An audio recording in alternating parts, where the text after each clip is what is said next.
All right, what is up, everybody?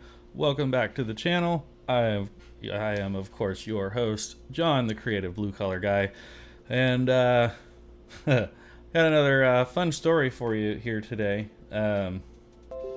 If you remember, some months ago, I think it says somewhere in this article here, maybe about 5 months ago, Neil Young threatened to pull his music off of Spotify if Spotify did not remove or censor the Joe Rogan Experience podcast, which is largely popular and one of the, actually, I think the most listened to podcast in the world.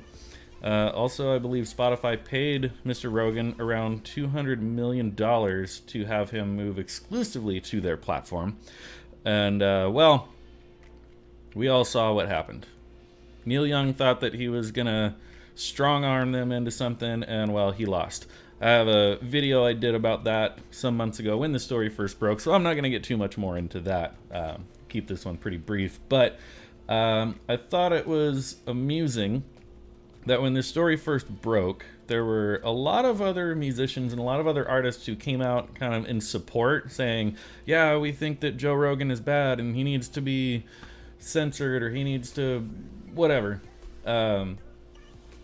Some of those people took their music off of Spotify. Many of them did not. Here's one brief list. It says 7 musicians, but I feel like this actually had fewer than that. Neil Young, blah, blah, blah, supported by other musicians leaving Spotify. Joni Mitchell. Bruce Springsteen guitarist Nils Lofgren, because, you know, a whole lot of people are listening to his solo music. Bruce Springsteen sucks. Who wants to hear your music? Let's see, what else do we have here? And then what we're going to get to in the main topic here in just a moment, Crosby, Stills, Nash, alternative rock band Failure, India Ari. Yeah, I don't know. Some of these people I'm just kind of whatever. I have heard of the band Failure. Okay. So these people all said that they pulled their music from Spotify in solidarity with Neil Young's protest, trying to get Joe Rogan canceled, basically. I even believe at one point the Foo Fighters came out in support, but I'm pretty sure the Foo Fighters still have their whole catalog on Spotify. So, to the main event here. Aging rockers quietly crawl back to Spotify after short-lived Joe Rogan protest. Crosby, Stills, and Nash have ended the protest they began against Spotify 5 months ago over the streaming service's deal with podcast king Joe Rogan. The aging harmony rockers' music returned to Spotify July 2nd, according to Billboard. They had pulled their catalog in solidarity with erstwhile member Neil Young, who was upset at Rogan's penchant for interviewing guests with different points of view on that word right there that I'm not going to say out loud, but you can read it for yourself. And of course, quick recap here.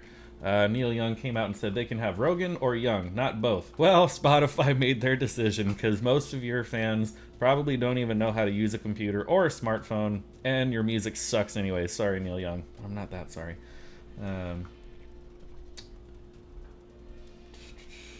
We support... Okay, so this is what Crosby, Stills, and Nash said. We support Neil, and we agree with him that there is dangerous misinformation being aired on Spotify's Joe Rogan podcast. While we always value alternate points of view... okay. Knowingly spreading disinformation during the global... that has deadly consequences. Until real action is taken to show that a concern for humanity must be balanced with commerce. We don't want our music or the music we made together to be on the same platform. But Rogan's still on Spotify, and now moldering Crosby, Stills, and Nash hits like Sweet Judy Blue Eyes, Our House, and Teach Your Children are back too. A source told Billboard the band will donate proceeds from streams of its music to the Virus of Unknown Origins charities for at least a month. Oh, at least a month. Maybe a month. Okay. Well... Anyways, I think this whole thing is still pretty funny that people think that they're gonna get Joe Rogan canceled. He kind of bent the knee and apologized a little bit for some stuff here and there. And now if you go on Spotify and pull up his podcast, any of the episodes that do talk about these things going on in the world we live in, will have some sort of a warning or disclaimer or something on it. But he's not going anywhere. The platform paid a lot of money to have him come over exclusively to only be on Spotify.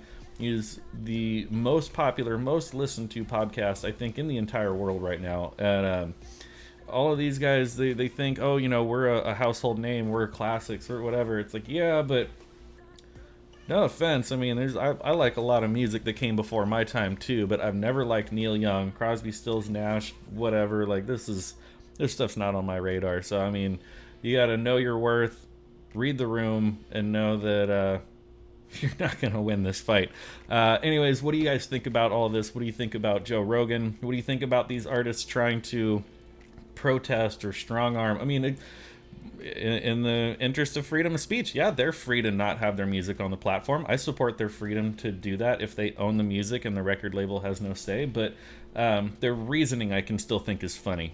So if you are new here, thank you so much for watching this far through. Please think about hitting that subscribe button so you don't miss future videos. If you're a returning viewer, thank you so much for being here and your support. Make sure to like this video, sound off in the comments, let me know what you guys think about all of this, and I will see you guys next time.